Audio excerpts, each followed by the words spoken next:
Good morning, everybody. So today we will discuss about the air refrigeration cycle. Basically air refrigerator ఎందుకు use చేస్తారంటే జనరల్గా మనకి heavy వెహికల్స్లో వాటిల్లో if you want to store any food items, large scale food items like in ships or in any vehicles where we can keep the food, large quantity of food, so we have to maintain it at a certain low temperature. తక్కువ టెంపరేచర్లో maintain చేస్తే ఇది ఫ్రెష్గా పాడవకుండా ఉంటుంది. So అలాంటి రిఫ్రిజిరేటర్ని మనము bell Coleman air refrigerator అంటాము. So ఎందుకంటే ఇక్కడ ఎయిర్ అనేది రిఫ్రిజిరేటర్గా మనం రిఫ్రిజిరెంట్ ఫ్లూయిడ్గా మనం వాడతాము. ఇక్కడ వేరే రిఫ్రిజిరెంట్ ఏమీ ఉండదు, అంటే అమ్మోనియా కానీ ఇలా ఫ్రీఆన్ 12 ఇట్లాంటివి ఏమీ ఉండవు. సో ఎయిర్ తోటే మనము కూలింగ్ ఎఫెక్ట్ క్రియేట్ చేస్తాం అన్నమాట. సో ఇందులో ముఖ్యంగా ఈ బెల్ కాల్మన్ ఎయిర్ రిఫ్రిజిరేటర్లో ముఖ్యంగా కాంపోనెంట్స్ ఏమేమి ఉంటాయంటే, ఫస్ట్ మనకు ఒక ఎయిర్ కంప్రెసర్ ఉంటుంది. సో ఈ కంప్రెసర్ ఏం చేస్తుందంటే ఇది మనకు ఎయిర్ని కంప్రెస్ చేస్తుంది. With the help of some mechanical action it compresses the air. So it compresses the air. So once the compressed air, ఆబ్వియస్గా మనకు ఏమవుతుందంటే ఎయిర్ని కంప్రెస్ చేసినప్పుడు it increases it's pressure and temperature రెండు పెరుగుతాయి. కాబట్టి ఆ high pressure and high temperature air మనకి ఇక్కడ నెక్స్ట్ స్టెప్లో ఒక కూలింగ్ ఛాంబర్ ద్వారా పంపిస్తాం. సో ఈ కూలింగ్ ఛాంబర్లో ఏం జరుగుతుందంటే ముఖ్యంగా మనకి ఆ ఎయిర్ యొక్క హీట్ను, టెంపరేచర్ను తగ్గించే ప్రక్రియ జరుగుతుంది.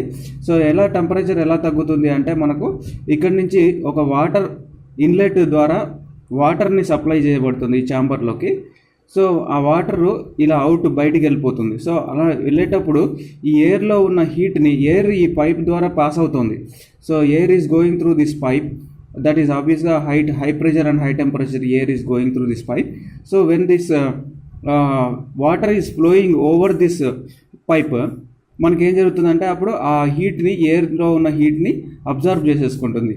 సో అది మనకి కన్వెక్షన్ ప్రాసెస్ ద్వారా so heat is transferred to the water from air. So that's why it is a heat exchanger. So ఆబ్వియస్గా at the end of this process, by the way this process is a constant pressure process. This process is a constant pressure process.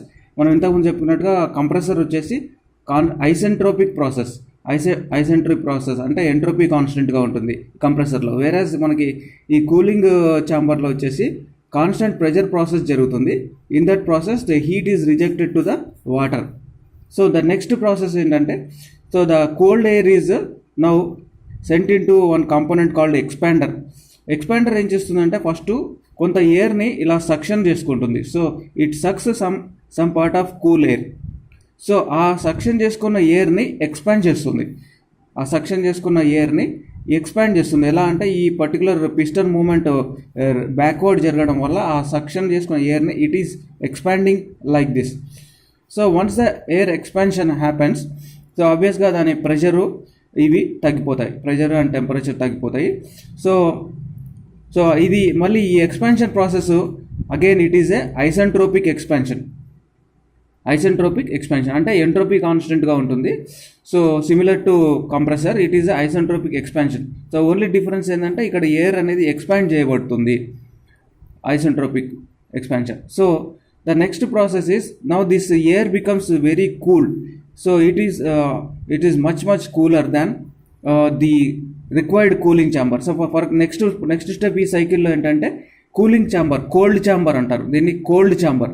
So cold chamber అంటే ఏంటంటే ఇక్కడ మనకు రిఫ్రిజిరేటింగ్ effect జరుగుతుంది. So ఏదైతే మనం ఇక్కడ వస్తువులు పెడతామో, అంటే మనం మీట్ కానీ food items, large scale food substances we keep it here in the vehicle, suppose ship or any container.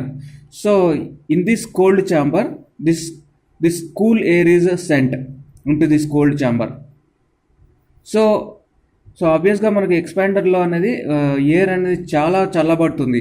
So మనకి ఎంత చల్లబడుతుంది అంటే ఈ కోల్డ్ ఛాంబర్లో కావాల్సిన దానికంటే ఇంకా తక్కువ టెంపరేచర్కి మనం ఎక్స్పాండ్ చేస్తాం. సో అలా ఎక్స్పాండ్ చేసిన చల్లని ఎయిర్ని మనం ఈ కోల్డ్ ఛాంబర్లోకి పంపిస్తాం. సో ఆబ్వియస్గా కూడా అక్కడ ఉన్న పదార్థాల్లో ఉన్న కోల్డ్ ఛాంబర్లో ఏం జరుగుతుందంటే, కోల్డ్ ఛాంబర్లో మనకు హీట్ అనేది అబ్జర్వ్ చేయబడుతుంది. ఎందుకంటే ఈ చల్లటి ఎయిర్ని ఆ పదార్థాల మీదుగా పవనిస్తాం కాబట్టి సపోజ్ మీట్ కానీ ఫ్రూట్స్ కానీ ఎనీ వెజిటబుల్స్ అవన్నీ పెడతాం కాబట్టి ఆ చల్లని ఆ పదార్థాల్లో ఉన్న వేడిని it will observe the heat from those substances. So the cool air will be absorbing the heat from these substances, and the air gets heated up by absorbing the heat from those substances. So then obviously the temperature of those food items will be maintained at a very low temperature. So appudu low temperature daggara manam food items unchinappudu automatically ఆ food items పాడవవు. So meet కానీ are vegetables కానీ అవి what ever ఆ టెంపరేచర్లో తక్కువ టెంపరేచర్లో ఉంచినప్పుడు అవి పాడవకుండా ఎక్కువ రోజులు ప్రిజర్వ్ చేయబడతాయి. సో ఆ విధంగా మనకు కూల్ ఎయిర్ ద్వారా మన హీట్ అనేది అబ్జర్వ్ చేసుకుంటున్నాం. సో నెక్స్ట్ ఆ అబ్జర్వ్ చేసుకున్న air it will automatically increase the temperature. So at the same time the next process ఏంటంటే అగైన్ మళ్ళీ ఆ ఎయిర్ని మనము కంప్రెసర్లోకి పంపించడం జరుగుతుంది.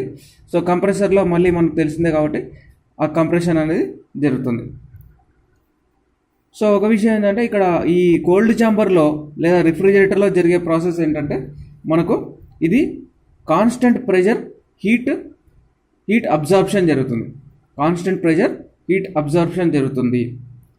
సో ఈ విధంగా చూస్తే మనకు సైకిల్ కంప్లీట్ చేయబడుతుంది. సో నెక్స్ట్ ప్రాసెస్ మళ్ళీ కంప్రెసర్కి వెళ్తుంది. ఇక్కడ isentropic compression, next cooling chamber, ఇక్కడ constant pressure heat rejection, next ఎక్స్పాండర్లో మళ్ళీ isentropic expansion in the expander, next cold chamber or refrigerator. Here constant pressure heat absorption జరుగుతుంది. So this way the complete cycle is completed. So this is called bell-Coleman refrigerator which works on Bell Coleman cycle. So Bell Coleman cycle మనకు if you want to say in a summary, it consist of 2 isentropic processes.